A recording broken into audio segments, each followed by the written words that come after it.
పిల్లారా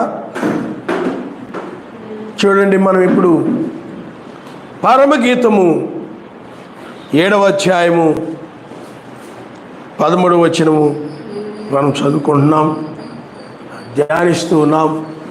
ఇప్పుడు మరలా ఆ వచనాన్ని మరలా దయచేసి ఒకటి చదవండి అమ్మా. పుత్రదాత వృక్షము సువాసనిచ్చున్నది, నా ప్రియుడ నేను నీ కొరకు దాచించిన నానావిధ శ్రేష్ఠ ఫలములు పచ్చివియు పండువియు మా ద్వారబంధముల మీద వేలాడుచున్నవి. ఆయన నామనిస్తారు. హల్లెలూయా, హల్లెలూయా.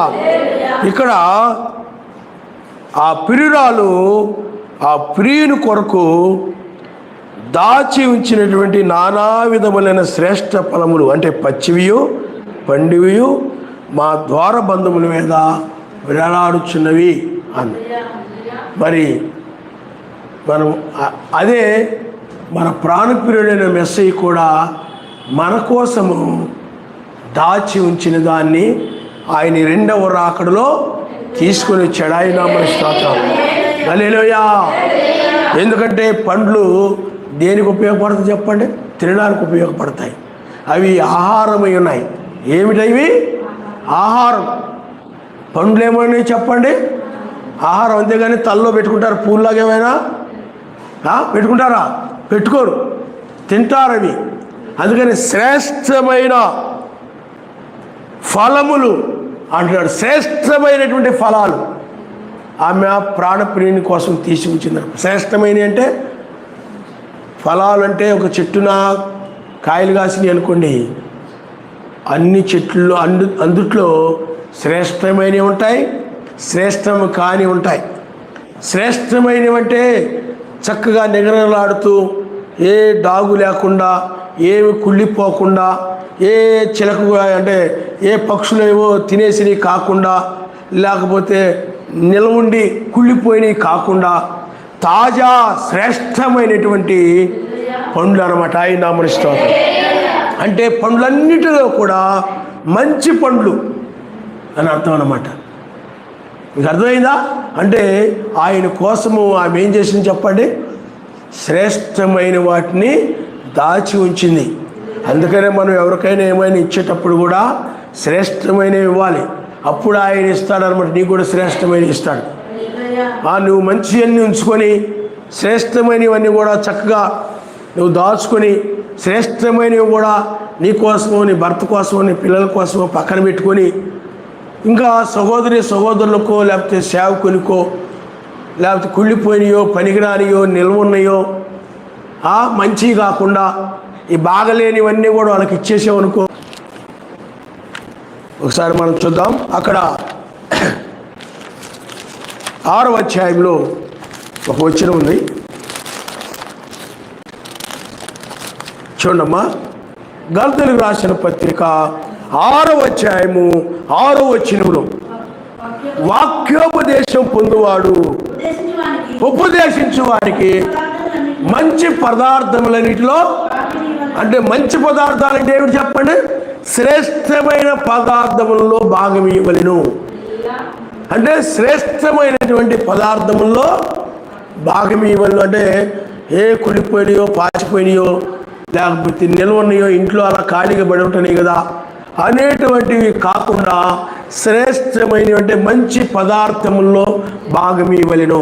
వాక్యోపదేశం చేసి, అందుకని మీకు చాలాసార్లు చెప్తుంటారు, విశ్వాసులకి సేవకునికి ఒకటే చేయకూడదు. అర్థమైందా? వాక్యోపదేశం చేసేవారు వినేవారు ఒకటి కాదు. అందువల్ల వినేవారికి ఉపదేశించేవారు ఒకటే చేయకూడదు. అయ్యగారు మాకు అదే చెప్పారన్నమాట. మేము ఒంగోలులో మీటింగ్స్ పెట్టినప్పుడు సేవకునికి ప్రత్యేకంగా చేయాలి మీకు తెలియదు అన్నది. మాకు తెలియదు అప్పటికి. కానీ కొంతమంది చెప్పినా కానీ అదే కంటిన్యూ అయిపోతుంది. వాళ్ళు మార్పు ఉండదు. మేము అప్పుడు మార్చుకున్నాం. వెంటనే ఆయనకి వేరుగా చేయడం, వేరుగా ఉండడం, ప్రత్యేకంగా ఉండడం, ప్రత్యేకంగా చేయడం. హల్లెలూయా. అంటే ఎందుకు నేను చెప్తున్నా అంటే క్రింద ఆ మాట ఉందన్నమాట. మోసపోకుడి సర్వశక్తిమంతుడు వెక్కిరింపబడడు. మనుషుడు ఏమి విత్తునో ఆ పంటనే కోయను. నువ్వు మంచి పదార్థంలో భాగం ఇచ్చావనుకో, నువ్వు మంచి పదార్థంలో నువ్వు పొందుకుంటావు అన్నమాట. నువ్వు శ్రేష్టమైనది ఇచ్చావనుకో, శ్రేష్టమైన దానే నువ్వు సర్వశక్తిమంతుడు ఎదురుండి పొందుకుంటావనింది. అందుకనే ఏం చేసిందనంటే ఆ ప్రియుడి కోసము మంచి పదార్థముల్లో భాగం ఇవ్వాలని ఆ మంచి శ్రేష్టమైనటువంటి ఉన్న వాటిలో శ్రేష్టమైనటువంటి వాటిని వేరి, కొంతమంది చికెన్ ఉందనుకోండి, మటన్ ఉందనుకోండి, ఏం చేస్తారు చెప్పండి? వాళ్ళకి తిండిపోతే బుద్ధి ఉంటుంది కొంతమందికి. అప్పుడు ఏం చేస్తాడు? మంచి మంచి ముక్కలు తీసుకొని పక్కన పెట్టుకుంటారు. అర్థమైందా? అలాగే సహోదరులకు కానీ సేవకులకు కానీ ఆ యొక్క శ్రేష్టమని కాకుండా ఏమండి ఆ మంచి అని వాళ్ళు తీసేసుకొని ఎముకలు, దాని రెక్కలు, దాని కాళ్ళు, తలకాయ వేస్తుంటారు అన్నమాట. కొన్నిసార్లు మనం చూస్తున్నాం. అంటే తిండిపోతు బుద్ధిని బట్టి. మీకు అర్థమైందా? వాళ్ళకో వాళ్ళ ఇంట్లో వాళ్ళకో వాళ్ళ ఆయనకో మంచి మంచిది తీసుకొని, ఒకవేళ కొన్నిసార్లు వాళ్ళ భార్య మంచి మంచి ఏమైనా శ్రేష్టమైన ఏమైనా సహోదరుడికో లేకపోతే సహోదరికో లేకపోతే దైవజనుడు కదా, మనం ఏ విత్తుతాం అదే కోసుకుంటాం కాబట్టి మనం మంచి పంపాలని ఆవిడ వాక్యానికి భయపడి ఆవిడ పంపుతూ ఉందనుకోండి, అప్పుడు ఆయన ఇన్వాల్వ్ అయిపోతాడు. వచ్చి అంతెందుకు ఇంతెందుకు తగ్గించేయి ఏమంటారు చెప్పండి? తగ్గించేయి, అది కాదు ఇదే అంటే శ్రేష్టమైన వాటిని వేయకుండా ఏం చేస్తాడు చెప్పండి? అడ్డగిస్తుంటాడు అన్నమాట. అందుకని ఆయన దగ్గర నుండి కూడా అలాంటివే పొందుకుంటారన్నమాట. ఆయన దగ్గర నుండి ఏం పొందుకుంటారు చెప్పండి? అలాంటివే. అంతెందుకు ఇంతెందుకు, అది తగ్గించు ఇది తగ్గించు, అన్ని కాయలు ఎందుకు ఏమండి? అన్ని కాయలు ఎందుకు, ఇన్ని కాయలు ఎందుకు, తగ్గించు ఏమండి? అంతెందుకు ఎంతెందుకు? నువ్వు ఏమి విత్తుతావో దాన్ని ఏం చేస్తావు చెప్పండి? పొందుకుంటావు. ఏమి విత్తుతావో దాన్నే పొందుకుంటావు. అందువల్లే మనం ఎప్పుడు కూడా శ్రేష్టమైన వాటిలో శ్రేష్టమైన పదార్థములో భాగం ఇవ్వవలెను వాక్యోపదేశము చేయడానికి. అలాగే ఈమె కూడా ప్రాణప్రియుని కోసము శ్రేష్టమైనవి దాచి ఉంచిందంట. శ్రేష్టమైన ఫలములు, శ్రేష్టమైన పండ్లు. కాబట్టి పిల్లారా, ఎందుకంటే మీరు గుర్తుపెట్టుకోండి, మనము ఏమి ఇస్తే దాన్ని ఆయన మనకిస్తాడు. అది ఆమెకు తెలుసు. నేను నా ప్రాణప్రియునికి నేను మంచివి ఇచ్చాను అనుకోండి, ఆయన కోసం దాచి. కొన్నిసార్లు అంటాం, పాస్టర్ గారు మీకోసం ఎప్పుడు నుండో దాచించానండి, ఇవ్వండి అంటారు మన కొన్నిసార్లు. శ్రేష్టమైనవండి, అలాగేలా అవ్వకూడదని మీకోసమే దాచి అలా పెట్టానండి అంటే వాళ్ళు వాక్యాన్ని నమ్ముతుంటారు. మనం శ్రేష్టమైన వాటిని ఇస్తే మనకు శ్రేష్టమైనవి ఇస్తాడు. హల్లెలూయా, హల్లెలూయా. అంతేగాని మన కోసం ఆలోచించుకున్న తర్వాత అనుకుని ఏ కులిపోయినాయో, కమ్ము కుట్టాయో, నిల్వన్నాయో, పాసిపోయినాయో ఏమండి ఆ ఫ్రిడ్జ్లో ఎప్పటి నుంచో పడిపోయి ఉంటాయి. అలా ఉండిపోతున్నాయి. పాస్టర్ గారికి పంపించేయండి, మనం కొత్తగా కొనుక్కుందాం. ఈరోజు మార్కెట్కి వెళ్ళి నేను తీసుకొస్తాను, లేకపోతే ఆ సిస్టర్కి పంపించండి, ఆ సహోదరికి పంపించండి, సమాజంలో మంచి నేను తీసుకొస్తాను, మంచిది తిందాం మనం. ఇలాంటి వాళ్ళు అలాంటి ప్రతిఫలాన్ని పొందుకుంటారు. అందుకని ఎప్పుడు కూడా నువ్వు మొదటగా ఆయన్ని మనం ప్రేమించాలి. ఆయన వాక్య ప్రకారం నడుచుటి ఆయన్ని ప్రేమించుట. మొదటగా ఆయన్ని ప్రేమించాలి, మొదటగా ఆయన్ని నెరవేర్చాలి. ఆ తర్వాత కుటుంబం గురించి, ఆ తర్వాత నీ గురించి ఆలోచించి, నీ గురించి. నా పరిచర్యలో నేను మొట్టమొదటి పరిచర్య గురించే డబ్బులు వచ్చినాయి అనుకోండి, పరిచర్యకి ఆ పత్రికలకి అవి చేయించాలి, బుక్స్ చేయించాలి, లేకపోతే ఇవి దానికి ఉపయోగించాలి. దానికి మొట్టమొదటి సర్వశక్తిమంతుని అవసరాలకు ఏమిటో మొట్టమొదటి అవే. ఆ తర్వాత కుటుంబం గురించి, ఆ తర్వాతే నా గురించి. ఆ విధంగా ఉన్న చాలామంది ఏం చేస్తారు, మొట్టమొదట ఏమైనా కానీ వాళ్ళ కుటుంబం గురించి ఆలోచించుకుంటారు. ఫస్ట్ ఆ పండ్లున్నా, ఇంట్లో పండ్లున్నా, డబ్బున్నా, ఏమున్నా కానీ ఇంట్లో ముందు వాళ్ళ గురించి ఆలోచించుకొని ఇంట్లో వాళ్ళకి తీసుకొని పక్కన పెట్టుకొని మిగిలితే అప్పుడు చర్చిలో విశ్వాసకు ముఖానో పాస్టర్ గారి ముఖానో పడేస్తారు. అంటే వీళ్ళు ఎక్కడ మన సర్వశక్తిమంతుడిని మొదటి స్థానంలో ఉంచారు. వాళ్ళ హృదయంలో వాళ్ళ ఇల్లుని, వాళ్ళ ఇంట్లో పిల్లల్ని, వాళ్ళ భర్తని, వాళ్ళ భార్యని, వాళ్ళని మొదటిగా ప్రేమిస్తుంటారు అన్నమాట. మీ బాపత ఆ మొదటిగా ప్రేమిస్తుంటారు కాబట్టి మొదటగా వాళ్ళ కోసం తీసుకుంటారు. మొదటగా ఆయన కోసము శ్రేష్టమైన తీరు. మీకు అర్థమైందా? మొదటగా కానీ ప్రథమ ఫలములు బైబిల్లో మనం చూస్తుంటాం. ప్రథమ ఫలములు అంటే ప్రథమైనవి కానీ, ప్రథమైన కోడి 10 పిల్లలు పెట్టిందనుకోండి కోడి, అందుట్లో ప్రథమమైనటువంటి కోడి పిల్లని ఏం చేస్తారు చెప్పండి? ఆయనకి ఇవ్వాలి. ఏమండి, చెట్టు ఉందనుకోండి, ప్రథమమైనటువంటి కాయను తీసుకొచ్చి ఏం చేయాలి? ఆయనకి ఇవ్వాలి.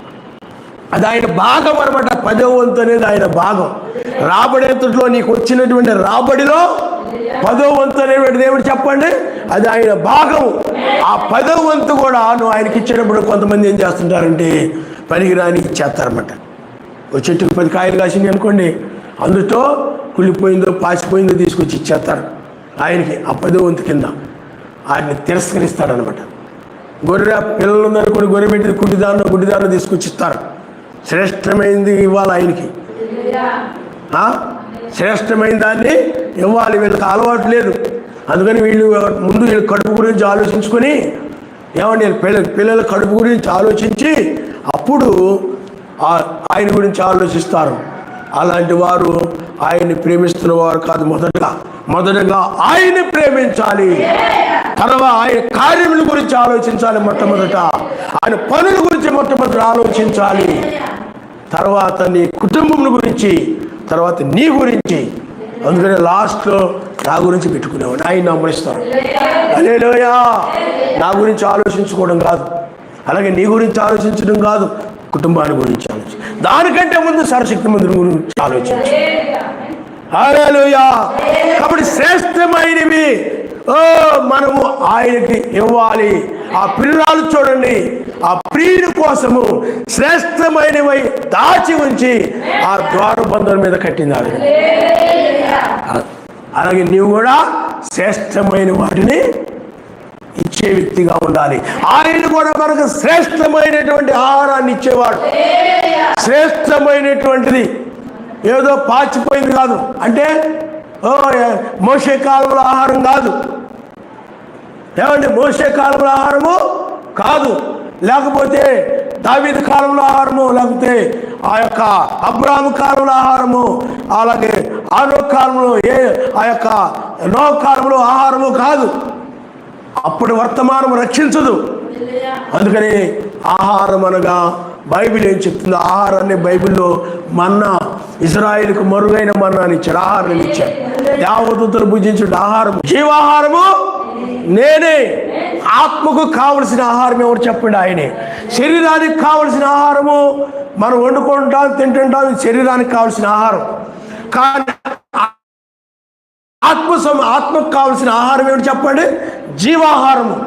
ఆ ఆహారం లేకపోతే ఆ వ్యక్తి ఏమైపోతాడు? ఆత్మీయంగా చచ్చిపోతాడు, ఆత్మీయంగా మరణిస్తాడు అన్నమాట. అయితే నువ్వు 3 పూట్ల ఈ శరీరానికి కావలసిన ఆహారాన్ని మాత్రం లాగిస్తావు. గిన్నెలు చెమ్ము, లేకపోతే బిందెలు నీళ్లు తాగుతావు, ఈ శరీరానికి కావాల్సింది. కానీ ఆత్మీయ ఆహారానికి మాత్రము నువ్వు ఏ ఆదివారం వస్తావు తప్ప బుధవారం రావు, శనివారం రావు, ఏ వారం రావు. ఎందుకంటే నీకు ఆత్మీయ ఆహారం ఆకలి లేదు. నీకు ఆ ఆత్మకు కావలసిన ఆహారము నీకు అవసరము లేదు. అందుకని ఇది మాత్రం బాగా తింటావు, మానకుండా తింటావు, 3 పూట్ల, లేట్ అయినా తింటావు. కానీ ఈ ఆత్మీయ ఆహారము దానికంటే ఇది గొప్పది. ఆయన హల్లెలూయా. దాన్ని మానకుండా తింటున్నావు, కానీ 3 పూట్ల దీన్ని మానేస్తున్నావు అనమాట. అంటే నీకు ఆత్మీయ ఆకలి లేదు. అంటే నువ్వేదో జబ్బులో ఉన్నావు. మనిషికి జబ్బు చేసినప్పుడే ఆకలి ఉండదు, తినాలనిపించట్లేదు, నోరు బాగోలేదు, ఒళ్ళు బాగోలేదు అంటారనమాట. ఏదో బద్ధకంగా ఉంది, ఏదో అదొక రకంగా ఉంది, నాకు తినాలనిపించట్లేదండి, ఎందుకంటే నీ ఏదో జబ్బు చేసింది. ఆత్మీయ జబ్బు చేసినప్పుడు తినాలనిపించదు, సన్నిధికి రావాలనిపించదు, ఆరాధించాలనిపించదు, ఏమండి వాక్య ప్రకారం నడవాలనిపించదు, వాక్య ప్రకారం జీవించాలనిపించదు.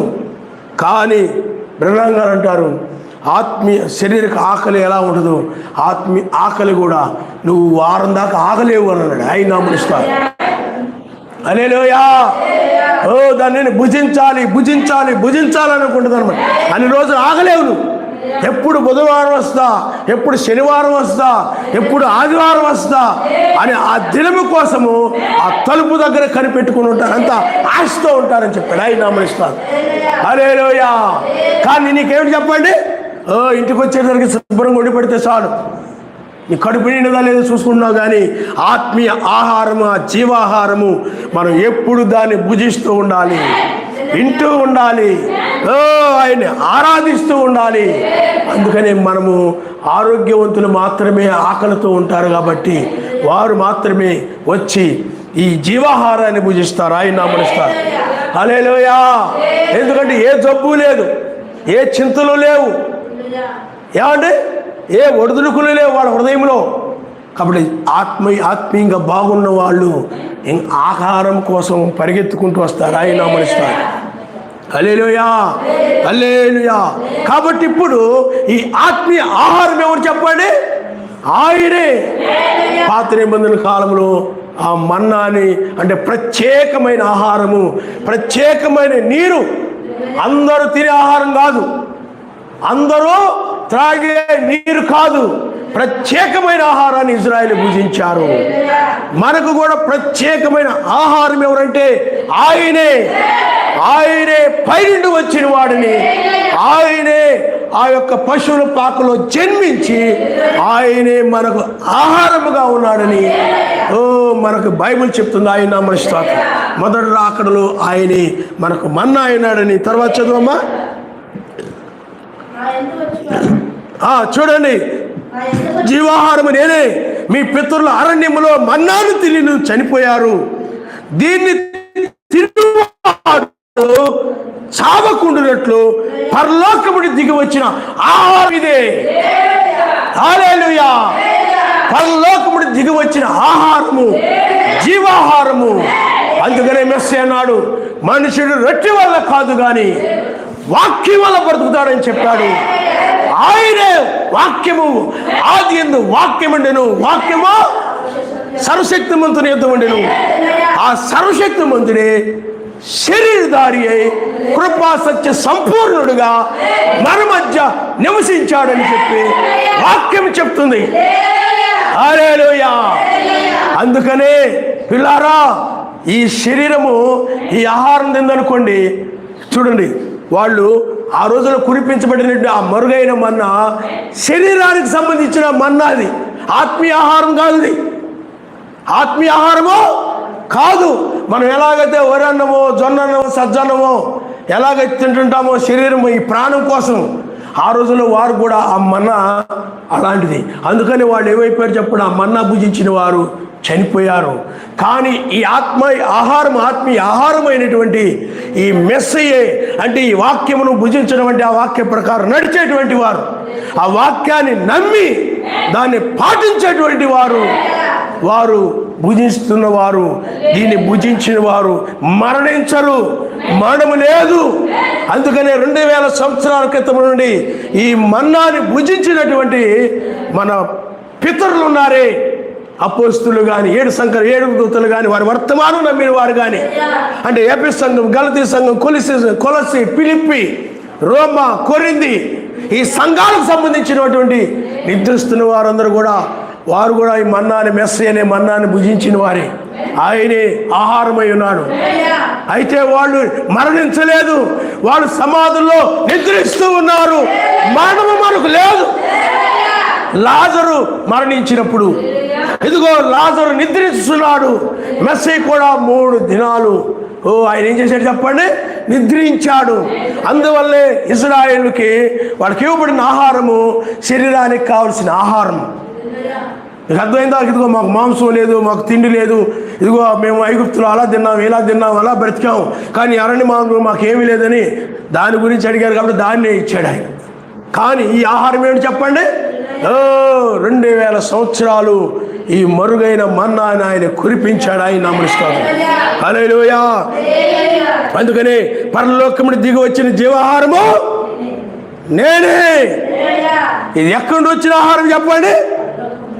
పరలోకముని దిగి వచ్చిన ఆహారము నేనే. ఎవడైనను ఈ ఆహారం భుజిస్తే వాడు ఎల్లప్పుడూ జీవించును. మరియు నేనిచ్చు ఆహారము లోకమునకు జీవము కొరకైన నా శరీరమని మీతో నిశ్చయముగా చెప్పుచున్నాను.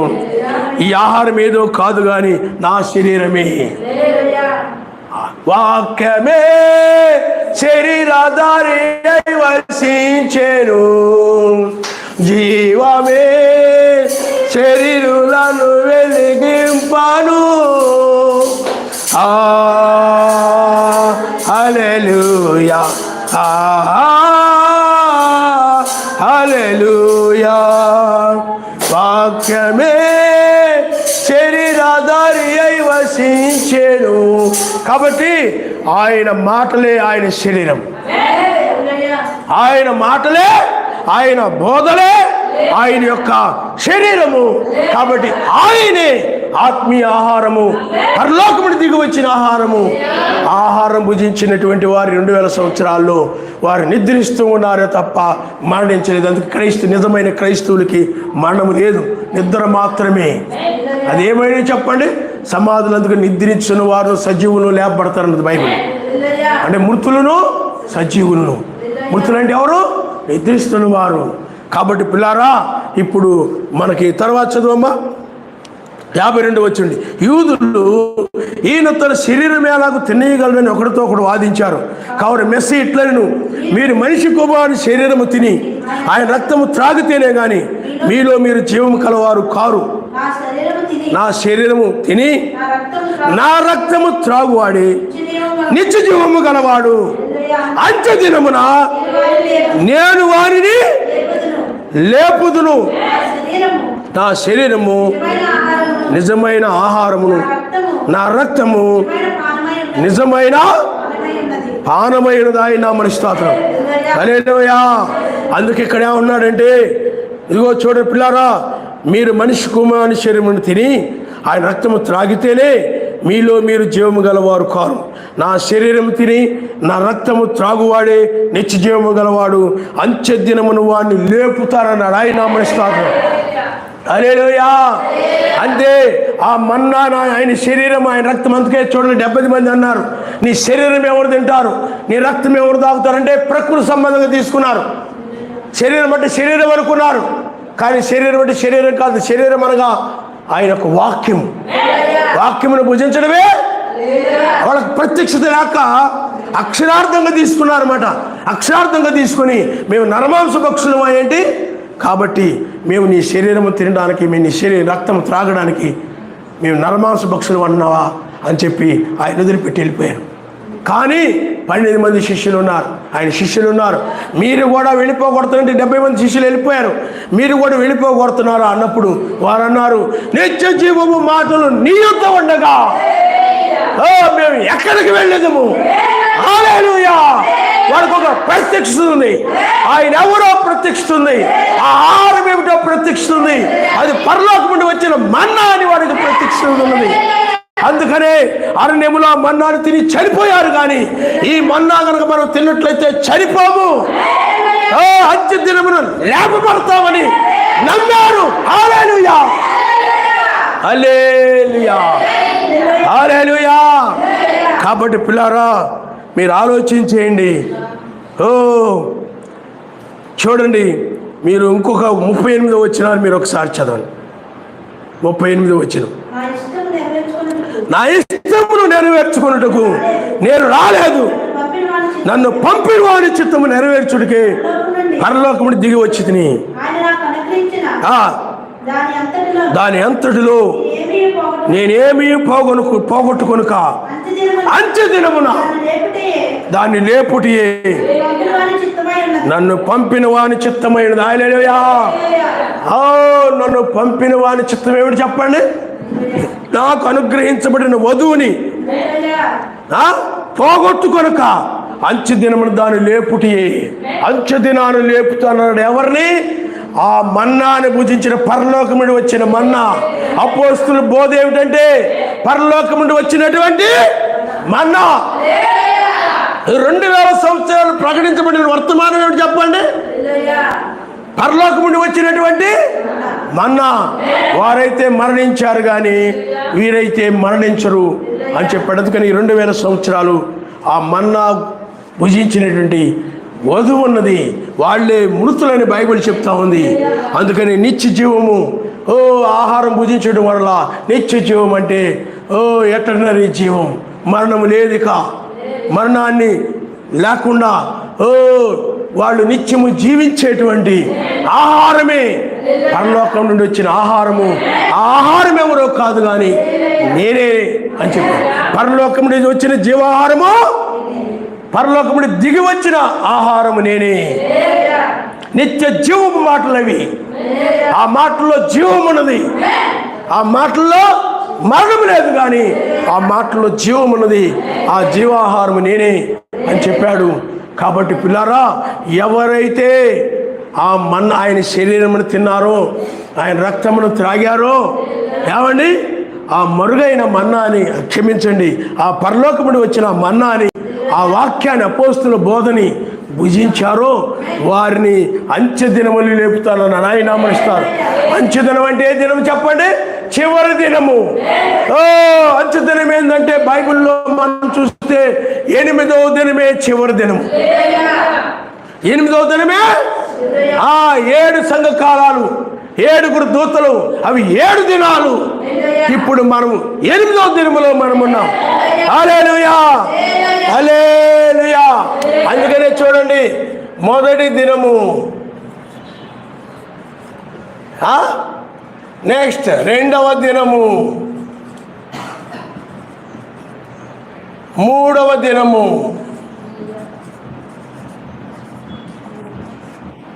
4వ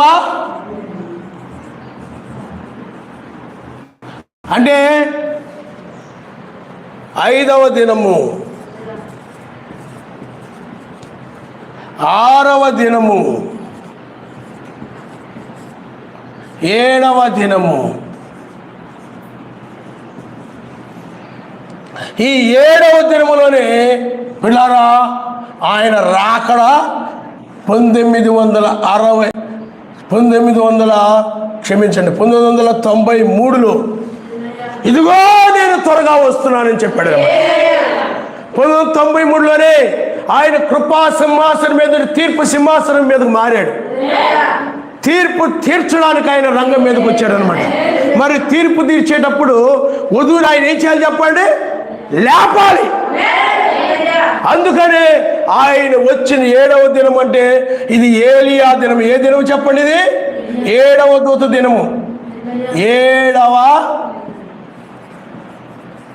దూత దినము. ఆ 7వ దినములోనే వేకువ చుక్కగా వచ్చాడు. వేకువ చుక్క రాకడ. ఇప్పుడు ఈ వేకువ చుక్క దినమే 8వ దినం.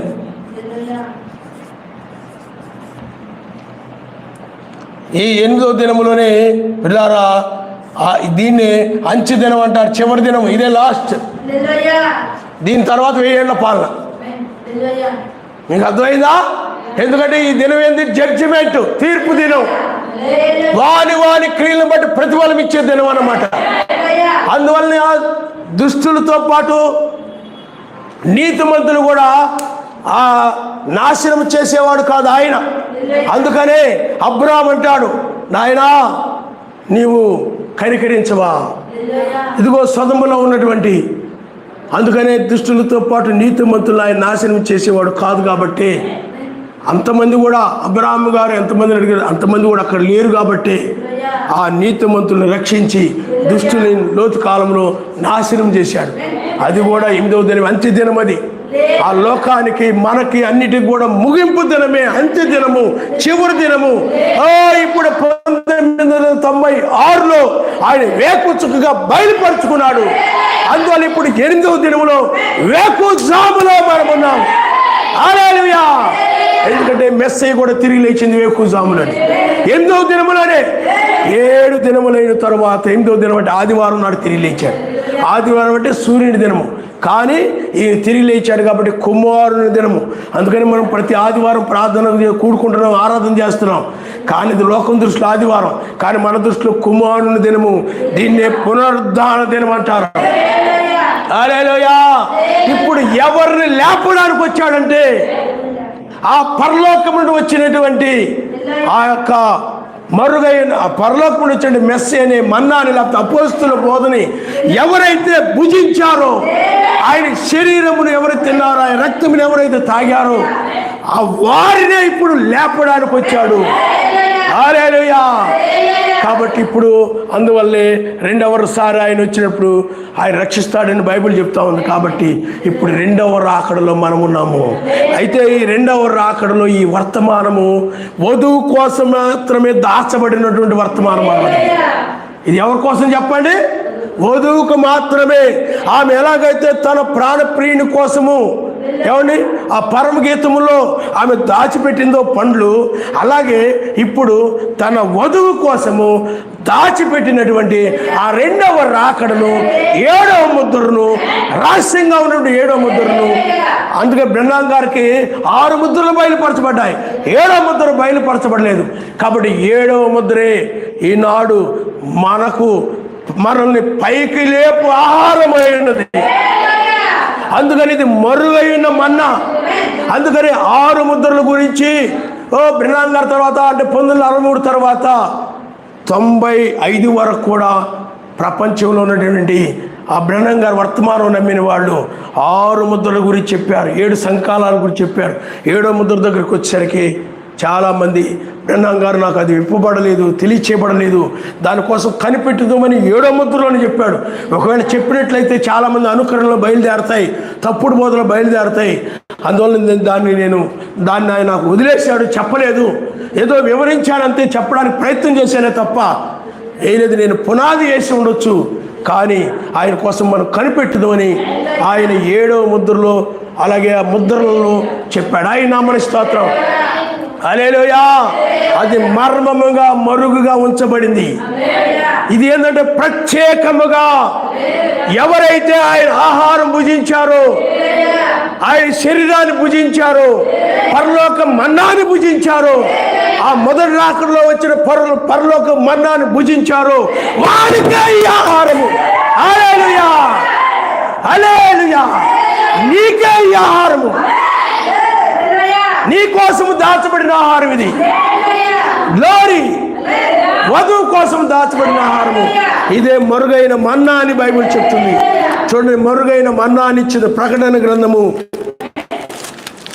ఒకసారి మనం చూద్దాం. ప్రకటన గ్రంథములు పిల్లరా 2వ అధ్యాయము,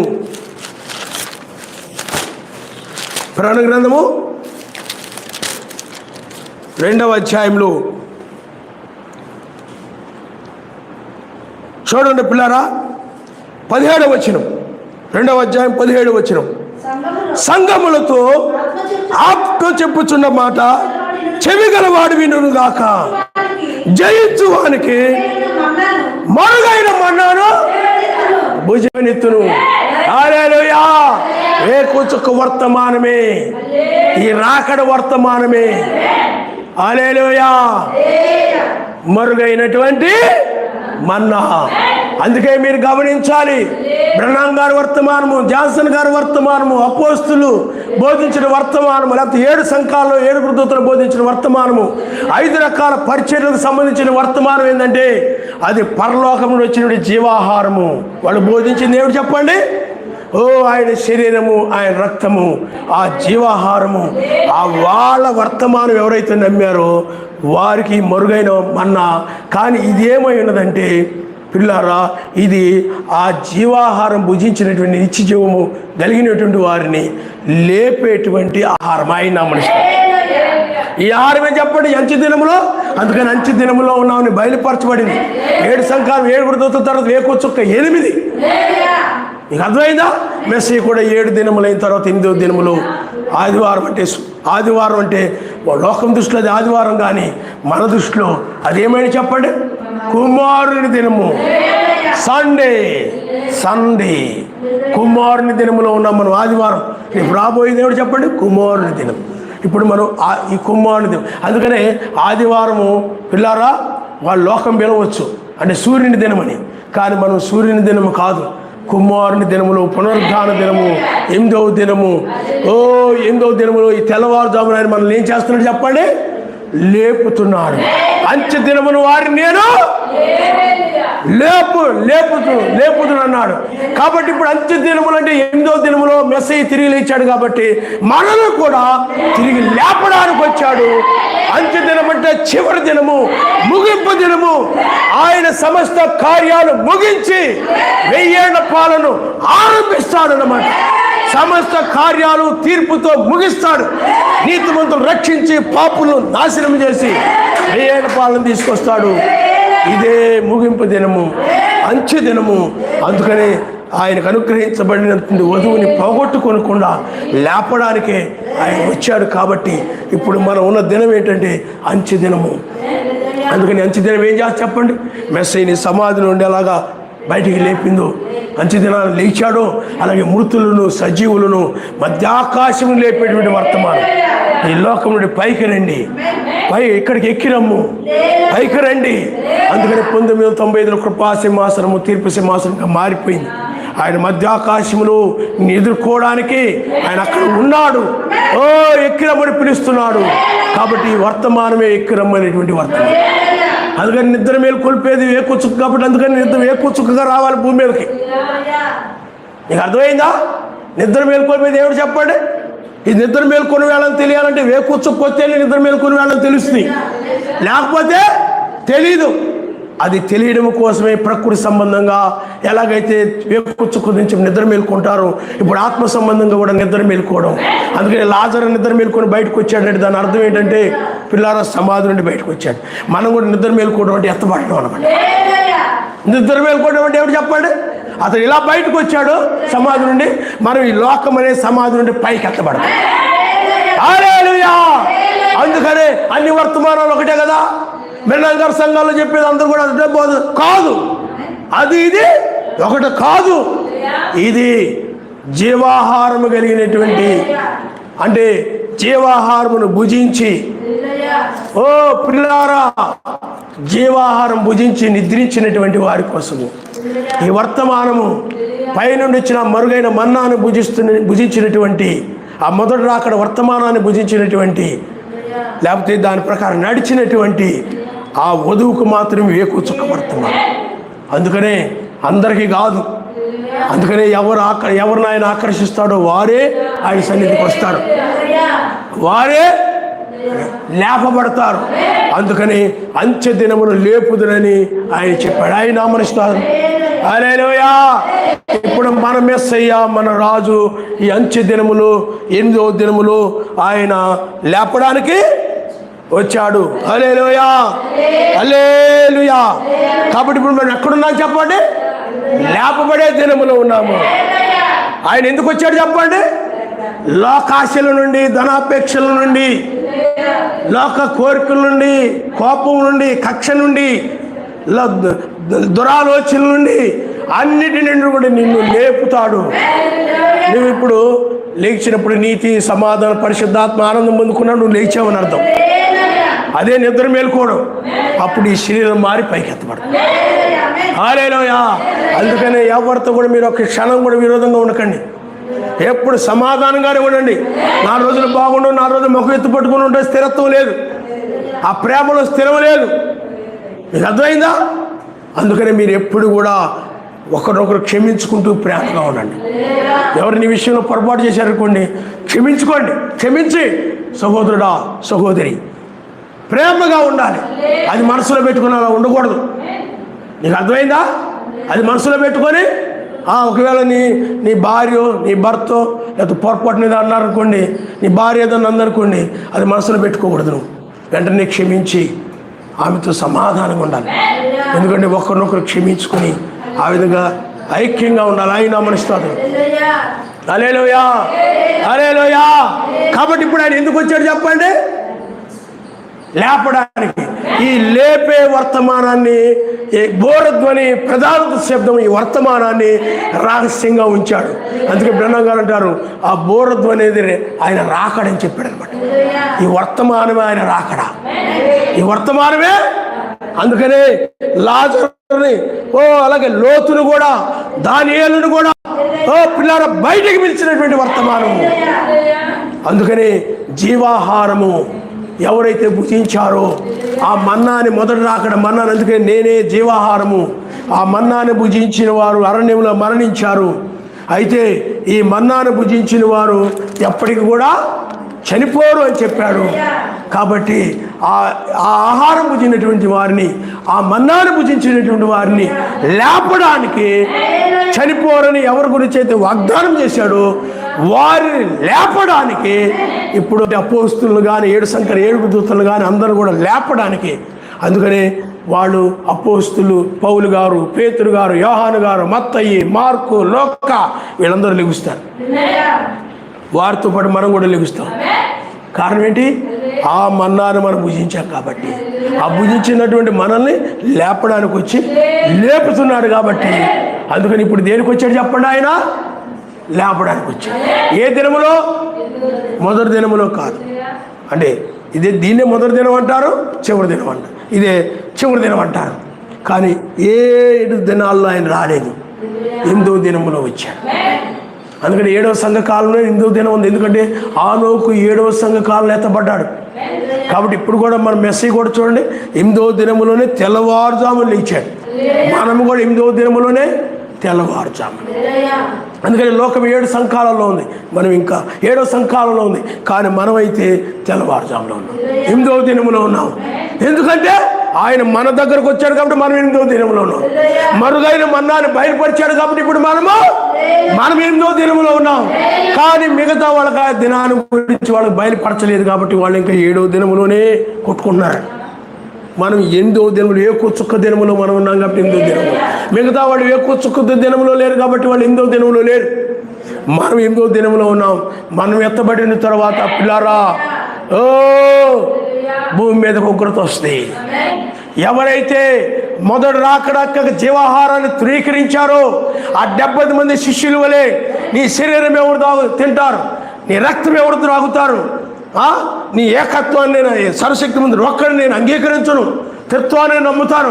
లోతుల సంఘానికి వెళ్తా, బాప్టిస్ట్ సంఘానికి వెళ్తా, పెంతెకోస్తు సంఘానికి వెళ్తాను, కానీ రోమన్ లేకపోతే బైబిల్ మిషన్ సంఘానికి వెళ్తాను, కానీ నేను ఈ బోధన నమ్మనని తృణీకరించిన ప్రతి ఒక్కరు కూడా, ఆ మొదటి రాకడ యొక్క మరుగైన మరణాన్ని తృణీకరించబడిన వారు ఒక్కరు కూడా ఈ యొక్క 8వ దినాన్ని చూడరు. ఈ ఎక్కిరమ్మనేటువంటి స్వరాన్ని, అంటే ఆయన లేపడు వాళ్ళని, వధువును మాత్రమే, ఆ జీవాహారం భుజించిన వధువును మాత్రమే, పైనుండి వచ్చిన జీవాహారాన్ని భుజించిన వధువును మాత్రమే పైకి లేపుతాడు. ఆమెకే ఈ మరుగైన మన్నా, ఆమె మాత్రమే పైకి ఎత్తబడతాయి, ఆయన నమ్మస్తారు. మిగతా వాళ్ళు ప్రమాదంలో పడతారు. హల్లెలూయా. కడబోర స్వరము ధ్వనించగా, ప్రియుని స్వరము వినిపించగా, కడబోర స్వరము ధ్వనించగా, నీ స్వరము వినిపించగా, వడి వడిగా మేఘాల పై చేరేదా, ప్రియమైన యేషువ కడకేగేదా. గ్లోరీ. వడి వడిగా మేఘాల పై చేరేదా, ప్రియమైన యేషువ కడకేగేదా. మహిమ స్వరూపి మన ప్రియాయవి మధ్యాకాశాన్ని కీర్తించెను. మహిమ స్వరూపి మన ప్రియాయవి మధ్యాకాశాన్ని కీర్తించెను. హల్లెలూయా.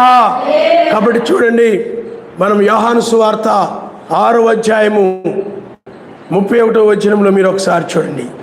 భుజించుటకు పరలోకం నుండి ఆయన ఆహారం వారికి అనుగ్రహించెను అని వ్రాయబడినట్టు మన పితరుల అరణ్యములో మన్నాను భుజించిరని ఆయనతో చెప్పిరి. కాబట్టి మెస్సయ్య పరలోకం నుండి వచ్చే ఆహారము మోషే మీకు ఇయ్యలేదు, నా తండ్రియే పరలోకం నుండి వచ్చి నిజమైన ఆహారం మీకు అనుగ్రహించున్నాడు.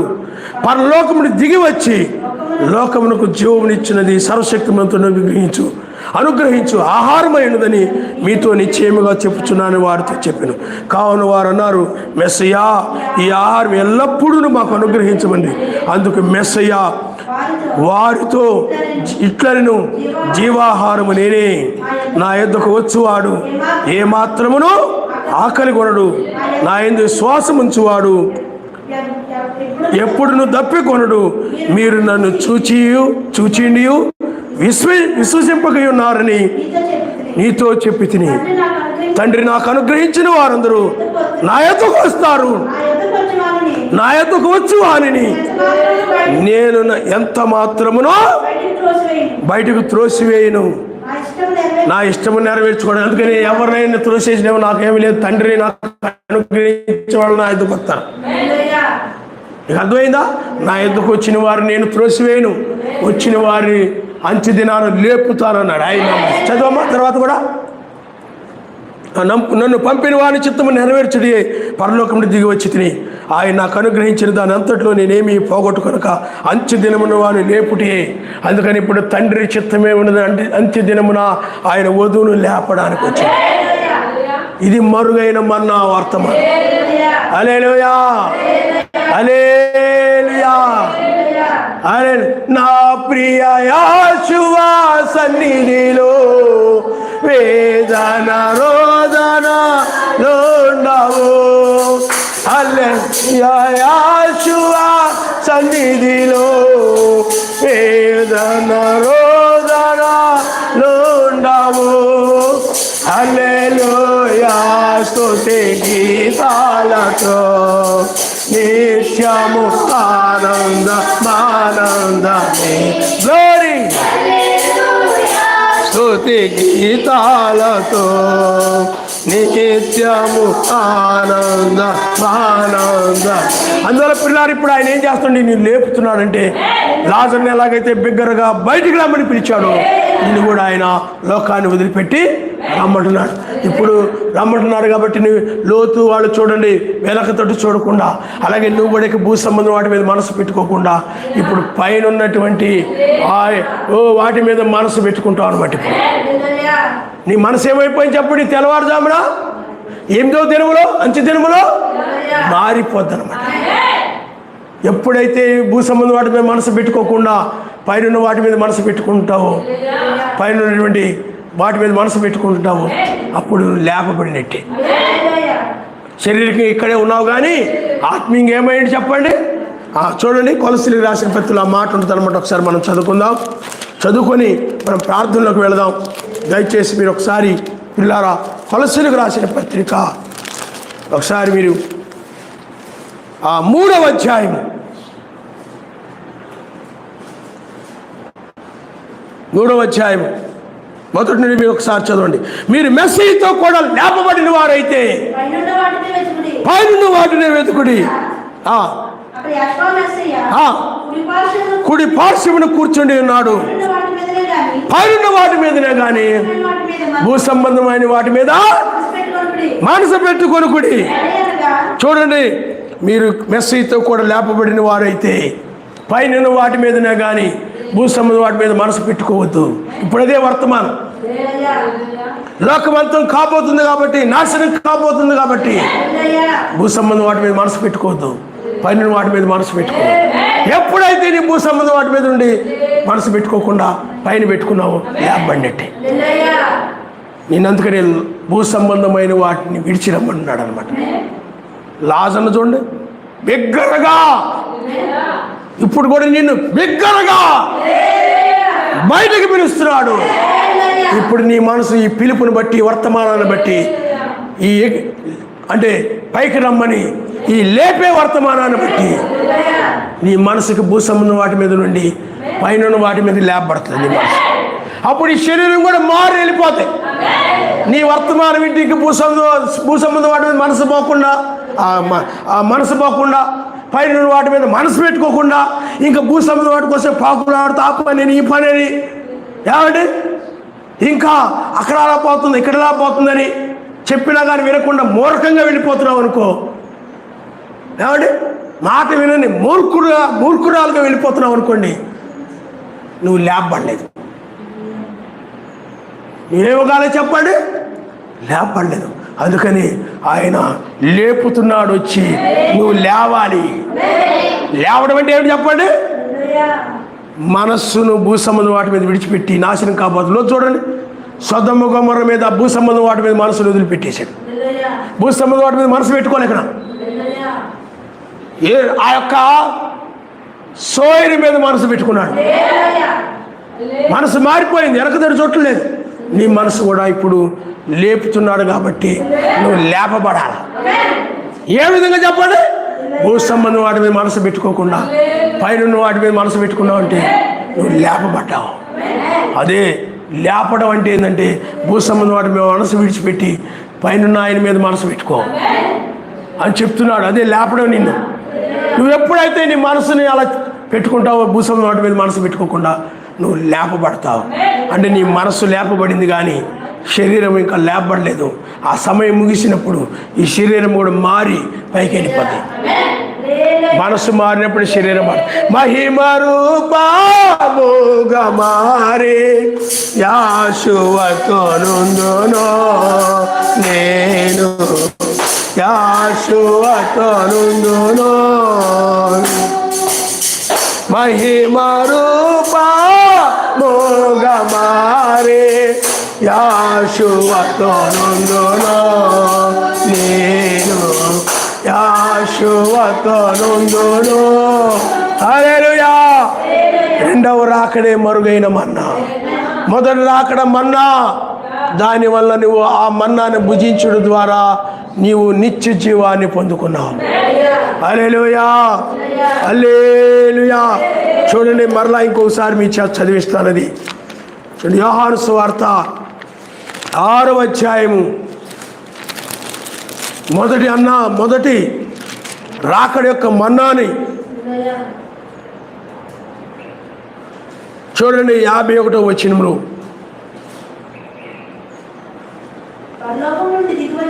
ఆహారము జీవాహారము నేనే, ఎవడైనను ఈ ఆహారం భుజిస్తే వాడు ఎల్లప్పుడూ జీవించిన, ఎల్లప్పుడూ జీవించే ఆహారాన్ని ఎవరైతే భుజించారో వారిని లేపడానికి వచ్చాడు ఇప్పుడు తెల్లవారు. అందుకని మీరు 7వ వర్తమానం అయ్యగారు వర్తమానం నమ్మారు, నామలో బాప్తిజం పొందారు, ఇప్పుడు దీన్ని కూడా నమ్ముతున్నారు. అందువల్ల ఇప్పుడు పునరుద్ధానము. అందుకనే లాజరు ఎలాగైతే లేపబడ్డాడో ఇప్పుడు కూడా నీవు లేపబడవు. మెసేజ్ ఉండి తెల్లవారుజామున పునరుద్ధానం చెందాడు. మరణించిన వ్యక్తి మరలా తిరిగి పొందడమే, తిరిగి బ్రతకడమే పునరుద్ధానం. నువ్వు కూడా ఈ శరీరం అంటే పునరుద్ధానం అనగా ఒక స్థితిలో నుండి ఇంకో స్థితిలోకి మారిపోవడం. ఇప్పుడు భూ సంబంధమైన మనసు కలిగిన నీవు ఇప్పుడు పరసంబంధమైన మనసు కలిగిన వ్యక్తిగా మారడమే రూపాంతరం, ఎత్తబడడం. హల్లెలూయా. అందుకని భూ సంబంధం వాటి మీద నువ్వు మనసు పెట్టుకోద్దు. ఎందుకంటే ఇప్పుడు నువ్వు మెస్సేజ్ వల్ల నువ్వు కూడా లేపబడితే, మెస్సేజ్ చూడండి అలాగ మొదటి రాకుండా లేపబడ్డాడు, నువ్వు కూడా ఇప్పుడు లేపబడితే చూడండి. మెస్సేజ్ చూడండి, ఇక భూ సంబంధం వాటి మీద ఆయన మనసు లేదు, పైన ఉన్నటువంటి వాటి మీద. అలాగే నీవు కూడా ఇప్పుడు లేపబడితే భూ సంబంధం వాటి మీద తప్ప భూ సంబంధం వాటి మీద మనసు ఉంచక పైన వాటి మీద మనసు ఉంచుతావు. చూడండి, యాకోబు ఏం చేశాడు చెప్పండి? భూ సంబంధం వాటి మీద మనసు లేదు యాకోబుకి. దేని మీద మనసు పెట్టుకున్నాడు? జ్యేష్ఠతో, అది పరసంబంధమైంది. అలాగే నువ్వు పరసంబంధం ఆశీర్వాదం మీద, పరసంబంధమైన నీ మహిమ శరీరం మీద. ఏమండి, ఇది పైన ఉన్నటువంటిది, పైన దాని మీదనే, పైన వాటి మీదనే కానీ ఆ పైనుండి దిగి వచ్చిన ఆహారం ఇది, మరుగైన మన్నా. దీని మీద మనసు పెట్టుకో. ఎక్కడమ్మనే స్వరం మీద మనసు పెట్టుకో. ఈ అమర్త్యమైన ఆశీర్వాదం మీద మనసు పెట్టుకో. మరణం లేని శాశ్వతమైనటువంటి దాని మీద మనసు పెట్టుకో. నువ్వు లేపబడతావు. ఆయన తల్ల వంచుకొని మనం ప్రార్థన చేద్దాం, అడుగుదాం. నాయన, ఈ భూ సంబంధం వాటి మీద మనసు లేకుండా పైన నీ మీదే మనసు కలిగి ఉండేలాగా సాయం చేయి.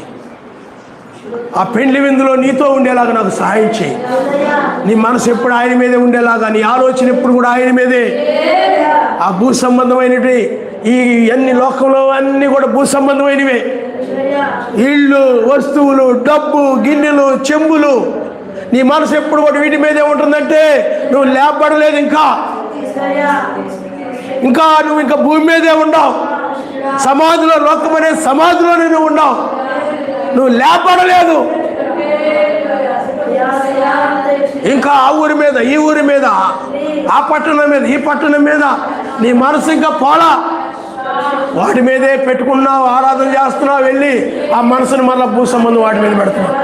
ఎందుకంటే భూమి నుండి భూ సంబంధమైన వాటి ద్వారా ఆ భూమిలో నుండి ఆ చెట్లు, మట్టి, పిల్లారా, ఇనుము, వీటన్నిటి ద్వారా నిర్మితమైనవి, తయారు చేయబడినటువంటి ప్రతి వస్తువు కూడా భూ సంబంధమైనవి. పరలోకముడు వచ్చినవి కాదు ఇవన్నీ. ఇళ్ళు, పట్టణాలు, పిల్లారా, ఈ వస్తువులు, ఇంట్లో వాడుకునే వస్తువులు, నీ బట్టలు, నీ డబ్బు, నీ బంగారం, ఇవన్నీ కూడా పరలోకముడు వచ్చినవి కాదు, భూమి నుండి వచ్చాయి. ఈ శరీరం కూడా భూమి నుండి వచ్చిన శరీరమే. అందుకనే నీ శరీరం మీద కూడా మనసు పెట్టుకోవద్దు. ఆ మహిమ శరీరం మీద మనసు పెట్టుకో. సమయం అయిపోయింది, ముగింపులో ఉన్నాం. ఇప్పుడు మరుగైన మన్నాను భుజిస్తున్నాం మనం. ఆ మన్నాను భుజించాం. మొదటి రాత్రిలో పరలోకం నుండి వచ్చిన మన్నా, ఆ మన్నాని భుజించాం. పిల్లారా, నిత్య జీవము కలిగిన నిత్య జీవాన్ని మనం పొందుకున్నాం. అదే పరిశుద్ధాత్మ ఇప్పుడు మరలా నిత్య జీవము కలిగిన వధువుని లేపుడికి వచ్చాడు, నిన్ను లేపడానికి వచ్చాడు. పిల్లారా, నీ మనస్సు లేపబడాలి. భూ సంబంధం వాటి మీద ఉండి నీ ఆలోచన లేపబడాలి.